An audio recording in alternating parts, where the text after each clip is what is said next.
तो एपिसोड शुरू होता है और हमें दिखाया है कि कैसे शावन ने उस ओनिक्स ब्लड एसेंस को पूरी तरह से ऑब्जर्व कर लिया था। और यहाँ पर फैंग जुनजी शावन के इन सभी ट्रेजर्स को देखकर काफी खुश होते हैं। और यहाँ पर फैंग जुनजी शावन से कहते हैं कि जब तुम यहाँ पर काफी तकलीफ में थे तब मैंने देखा कि तुम यहाँ पर एक बड़ी सी सोनिक डो टेक्निक को एक्टिवेट कर रहे हो, और मैंने ये अभी तक नहीं सोचा था कि किसी के पास यहाँ पर सोनिक डोज के लिए इतनी ज्यादा पावरफुल भी हो सकती है। और यहाँ पर शावन उनसे कहते हैं कि हाँ ये बात तो सच है, बेशक मेरे पास ये ड्रैगन रो टेक्निक पहले से मौजूद थी, लेकिन वो जैसे ही यहाँ पर ओनिक्स ब्लड एसेंस से इम्यून हुई तो उसकी एनर्जी काफी ज्यादा बढ़ गई, और मैंने इसकी थोड़ी सी भी उम्मीद नहीं की थी। ये बिल्कुल ही यहाँ पर अनएक्सपेक्टेडली हो गया। और ये सब सुनकर फैंग जुनजी काफी ज्यादा खुश होते हैं और कहते हैं कि चलो ये सब बहुत ही अच्छा हुआ, यहाँ पर तुम बहुत ही ठीक हो, लेकिन मैं तुम्हें यहाँ पर एक बात बताता हूँ, तुम्हें आगे से काफी ज्यादा सतर्क रहना होगा और तुम इस बात का जरूर ध्यान रखना कि तुम अपने इन सभी ट्रेजर्स को किसी के भी सामने इस्तेमाल न कर लो, नहीं तो यहाँ पर तुम्हारी जान काफी ज्यादा खतरे में पड़ जाएगी। और यहाँ पर शावन भी ये बात अच्छी तरह से जानता है कि यदि उसने ऐसा किया तो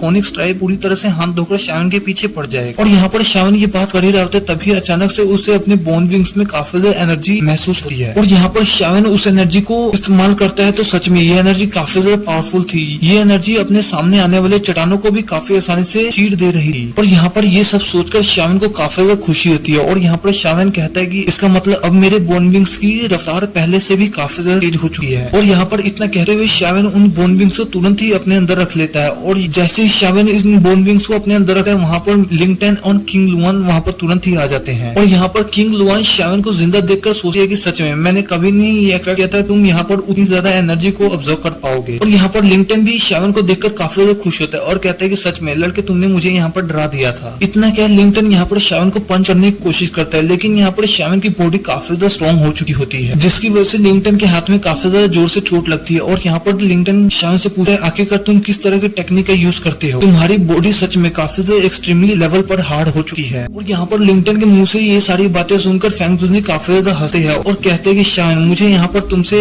याओचैन के बारे में कुछ बात करनी है। और यहाँ पर शावन भी मास्टर फैंग की ये बात सुनकर काफी ज्यादा शौक में आ जाता है। और उसके बाद शावन तुरंत ही फैंग जुनजी को सारी बात बताना शुरू कर देता है और कहता है कि आखिर मुझे कैसे मास्टर मिले और उन दोनों ने एक साथ मिलकर क्या कुछ नहीं किया और उन्होंने कौन कौन सी टेक्निक सीखी। और उनका यही वक्त काफी ज्यादा अच्छा गुजर ही रहा था तभी वहाँ पर हॉल ऑफ सोल ने अटैक कर दिया और वहाँ पर मास्टर यावलाओ ने शावन को बचाने के लिए खुद को हॉल ऑफ सोल के हवाले कर दिया। और यहाँ पर फैंग जुनजी हॉल ऑफ सोल का नाम सुनकर काफी ज्यादा गुस्सा करते हैं और वो अपनी पावर को एक्टिवेट करते हैं और कहते हैं कि आखिरकार उनकी हिम्मत कैसे है कि उन्होंने मेरे दोस्त को यहाँ पर कैद करने की कोशिश की। और यहाँ पर फैंग जुनजी को हैंगफेन के बारे में भी पता चल जाता है कि कैसे उसने मास्टर को धोखा दिया। और यहाँ पर फैंग जुनजी काफी ज्यादा गुस्सा करते हैं और कहते हैं यदि वो हैंगफेन मेरे हाथ में एक बार चढ़ गया तो मैं उसे जिंदा नहीं छोड़ूंगा। आखिरकार वो अपने मास्टर को इतनी आसानी से धोखा कैसे दे सकता है। किंग लुआन तुम जाकर तुरंत ही फॉलिंग स्टार पवेलियन में जाकर ये ऑर्डर जारी कर दो कि हैंगफेन किसे भी मिले वो तुरंत ही मुझे खबर करें। वो यहाँ पर हमारे सामने मरने की भीख भी मांगे तभी भी हम उसे मौत नहीं देंगे। और यहाँ पर फैंग जुनजी को इतना ज्यादा गुस्सा में देख शावन कहता है कि आपको ये सब करने की बिल्कुल भी कोई जरूरत नहीं, मैं ऑलरेडी अपने टीचर का बदला हैंगफेन से ले चुका हूँ, मैं हैंगफेन को जान से मार चुका हूँ। मेरे पास अभी इस समय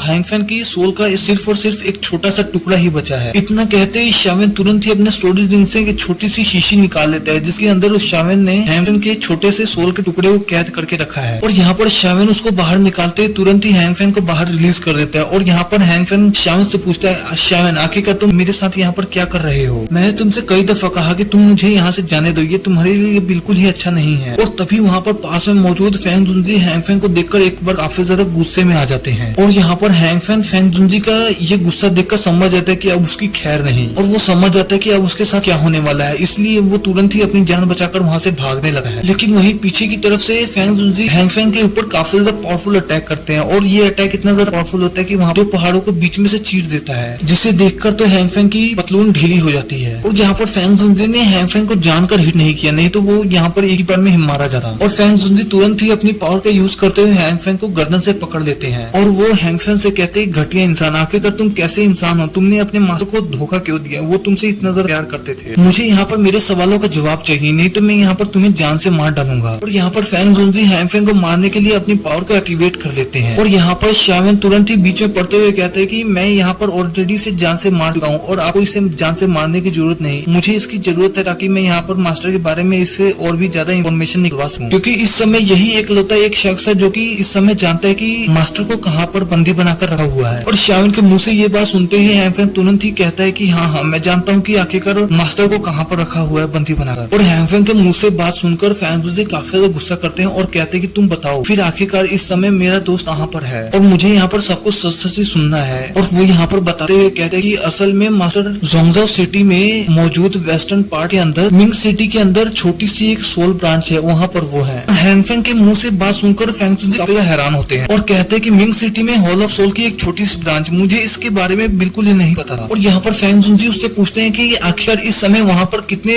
सोल्जर्स मौजूद होंगे। इस पर हैंगफेंग उनसे झूठ बोलते हुए कहता है कि इस समय वहाँ पर सिर्फ और सिर्फ एक ही मास्टर मौजूद होगा। और हैंगफेंग से मुंह से ये बात सुनकर फैंग जुनजी कहते हैं कि शायद तो मुझे लग रहा है कि मुझे बेवकूफ समझ रहे हो, और मुझे इतना तो पता है कि हॉल ऑफ सोल के हर एक छोटे से छोटे बड़े से बड़े ब्रांच में 2 सेंट लेवल के मास्टर तो जरूर मौजूद होते हैं ताकि वो उसे गार्ड कर सके। और मिंग सिटी का तो ये ब्रांच सबसे अलग है क्योंकि वहाँ पर उन सभी ने याओचेन को होस्टेज बनाकर रखा हुआ है। मुझे ऐसा लगता है कि वहाँ पर यकीनन 2 से ज्यादा एल्डर्स वहाँ पर गार्ड कर रहे होंगे याओचेन को। आखिरकार तुमने मुझे से दोबारा झूठ बोलने की हिम्मत कैसे की? तुम्हारी ये इवल हरकतें अभी तक बंद नहीं हुई। तुम्हारा सोचना ये है कि तुम चाहते हो कि हम सभी वहाँ पर बिना तैयारी किए हुए जाएं और वहीं पर मारे जाएं। और इतना कहते ही वो तुरंत ही हैंगफेंग की सोल को शाविन की तरफ फेंकते हुए कहते कि इस कचड़े को मेरे सामने से हटा लो वरना मैं इसे जान से मार डालूंगा। हो सकता है कि ये फ्यूचर में तुम्हारे किसी काम आ जाए। और उनकी बात सुनकर शाविन तुरंत ही वैसा ही करता है, वो हैंगफेंग की सोल को अपने उसी शीशी के अंदर दोबारा से क्या कर लेता है। और यहाँ पर शाविन फैंग जुनजी से पूछा है कि आखिरकार आपको हॉल ऑफ सोल के बारे में इतना कुछ कैसे मालूम है? क्या आप और मास्टर पहले भी उनसे भिड़ चुके हो? और यहाँ पर फैंग जुनजी शाविन से बताते हुए कहते कि हॉल ऑफ सोल ने कई सौ साल पहले यहाँ पर एक नया प्रोजेक्ट शुरू किया था जिसमें उन्हें काफी ज्यादा एलिमेंट्स की जरूरत थी और उन सभी ने मास्टर यावलाओ को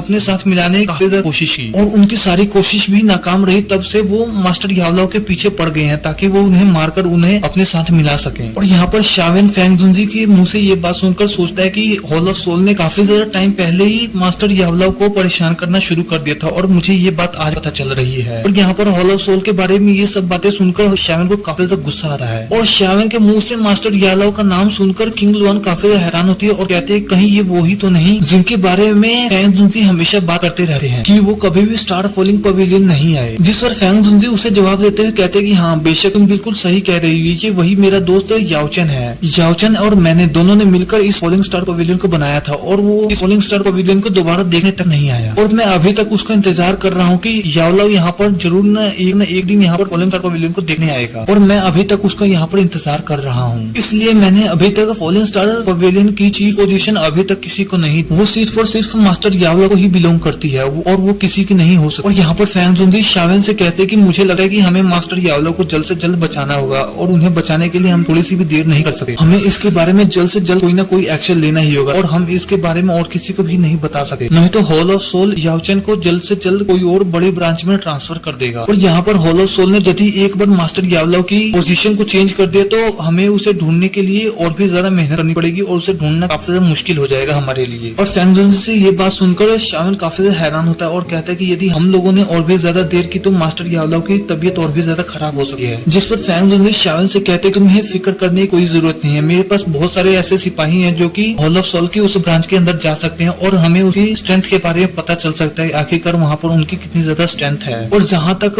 बात है मास्टर यावलाओ की तो हॉल ऑफ सोल को एल्केमिस्ट की काफी ज्यादा जरूरत है और हॉल ऑफ सोल कभी भी मास्टर यावलाओ जैसे एल्केमिस्ट को कभी भी नहीं जान से मार सका। और यहाँ पर लिंगटन भी शाविन के पास आता है और उसे दिलासा देते हुए कहते हैं कि तुम्हें फिक्र करने की कोई जरूरत नहीं है, तुम्हारे मास्टर पूरी तरह से सही होंगे। और यहाँ पर फैंग जुनजी शाविन से पूछने हैं कि मुझे लगा है कि मुझे यहाँ से जल्दी स्टार फॉलिंग पवेलियन में जाना पड़ेगा, तुम मुझे बता सकते हो कि तुम मेरे साथ चलना चाहोगे या फिर रुक कर यहीं पर तुम कैंपिंग करना चाहोगे। और यहाँ पर शाविन उन्हें जवाब देते हुए कहते हैं कि मुझे आपके साथ चलकर काफी ज्यादा खुशी होती, लेकिन फिलहाल मुझे यहाँ पर टांडा सिटी जाना होगा क्योंकि मुझे वहाँ पर जल्द से जल्द जाकर अपने दोस्तों के साथ मुलाकात करनी होगी क्योंकि वो सभी मेरा वहाँ पर इंतजार कर रहे होंगे और वो सभी हो सके तो इस बार पिल टावर के आसपास ही होंगे। और यहाँ पर पिल टावर का नाम सुनकर फैंग जुनजी काफी खुश होते हैं और कहते हैं कि मास्टर यावलाओ यहाँ पर पिल टावर के एक बार फर्स्ट रैंकर रह चुके हैं। मुझे ऐसा लगता है कि यकीनन तुम वहाँ पर फिर से एक बार इस कंपटीशन के लिए जा रहे होगे और तुम्हें मास्टर यावलाओ का डिसाइबल होने की वजह से वहाँ पर तुम्हें उस कंपटीशन को यकीनन जीतना ही होगा। तुम अपने मास्टर की रेपुटेशन को यूं ही नहीं खराब कर सके और मुझे ऐसा लगता है कि तुम वहाँ पर सिर्फ और सिर्फ पिल टावर का कंपटीशन नहीं जीतने जा रहे हो, मुझे लगता है कि तुम वहाँ पर 3000 बर्निंग फ्लेम के लिए जा रहे हो। क्यों मैंने ये बात सही कही ना? जिस पर शाविन उन्हें कहता है कि हाँ आप बिल्कुल सही हो, आप बिल्कुल सही कह रहे हो क्योंकि जब हम सब मास्टर यावलाओ को बचाने के लिए जाएंगे तो वहाँ पर हमारा मुकाबला कई सारे स्ट्रॉन्ग एक्सपर्ट से होगा और उन सब से फाइट करने के लिए मुझे जल्द से जल्द 3000 बर्निंग फ्लेम को हासिल करना ही होगा। और यहाँ पर फैंग जुनजी को शावन के इरादे काफी ज्यादा अच्छे लगते हैं और वो तुरंत ही अपने पास से एक जेट टोकन निकालते हुए कहते हैं कि यदि तुम किसी भी प्रॉब्लम में फंस गए तो तुम इस जेट पेंडेंट को तुरंत ही वहाँ पर तोड़ देना, और यदि मैं तुम्हारे आसपास हुआ तो मैं जल्द से जल्द तुम्हारी मदद करने के लिए वहाँ पर पहुंच जाऊंगा। और ये सारी बातें सुनकर शावन यहाँ पर फैंग जुनजी का काफी ज्यादा शुक्रिया करता है। और यहाँ पर फैंग जुनजी शावन से कहते हैं कि मुझे ये सब देखकर काफी ज्यादा अच्छा लगा कि तुम अपने मास्टर की इतनी ज्यादा इज्जत करते हो। और यहाँ पर शावन फैंग जुनजी से कहता है कि वो मेरे मास्टर ही नहीं मेरे फादर के समान है, क्योंकि उन्होंने मुझे बचाने के लिए अपनी एक दफा नहीं कई दफा अपनी जिंदगी को खतरे में डाला है। और यदि वो मेरे पास ना होते तो हो सकता है कि मैं भी आपके सामने यहाँ पर जिंदा खड़ा नहीं हो पा रहा। और यहाँ पर शावन के मुंह से ऐसी ये सब बात सुनकर फैंग जुनजी काफी ज्यादा खुश होते हैं और कहते हैं कि मुझे लगता है कि अब तुम्हें जल्द से जल्द याओ चेन को बचाना ही होगा, और अब मैं इसमें तुम्हारी मदद करने वाला हूँ। मैं ये सब पहले ही खबर रखूंगा कि हॉल ऑफ सोल के उस ब्रांच में कितने ज्यादा स्ट्रॉन्ग एक्सपर्ट्स मौजूद हैं, और यदि एक बार हमें पता चल गया कि वहाँ पर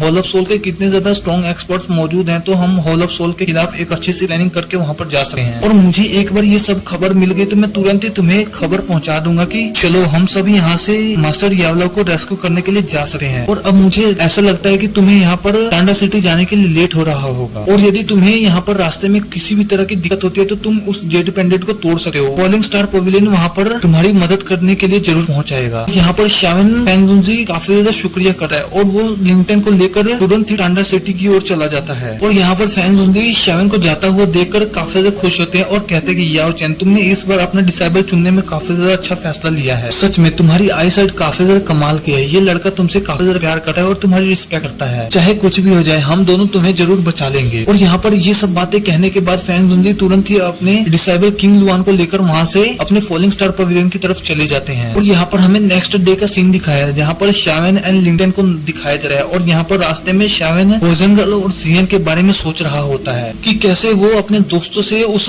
होटल के अंदर बिछड़ गया। और यहाँ पर शावन काफी ज्यादा स्माइल करते हुए सोचा है कि मैं उम्मीद करता हूँ कि तुम दोनों अपने डेस्टिनी पर पहुंच गए होगे। मैं जल्द ही तुम दोनों के पास पहुंच जाऊंगा और हम दोनों अब टांडा सिटी की तरफ जा रहे हैं। टांडा सिटी इस कॉन्टिनेंट की सबसे ज्यादा पावरफुल सिटी है। यहाँ पर काफी ज्यादा एल्केमिस्ट मौजूद होते हैं। यदि हम दोनों यूं ही इसी तरह से उड़ के जाते रहे तो हो सकता है कि हमें वहाँ पर जाने में महीनों लग जाएं। जिस पर शावन काफी स्माइल करते हुए लिंगटन से पूछा कि क्या हुआ, तुम अभी से डर गए? मुझे तो लगता है कि मैं तुमसे पहले ही पहुंच जाऊंगा वहाँ पर। और यहाँ पर लिंगटन के पास भी और कोई चारा नहीं बचता और वो शावन के साथ ही उसके पीछे जाने लगा है। और इसके साथ ही हमारा ये एपिसोड यहीं पे खत्म हो जाता है। तो एपिसोड आपको अच्छा लगा तो हमारे चैनल को सब्सक्राइब करें एंड वीडियो को लाइक करें एंड शेयर करें।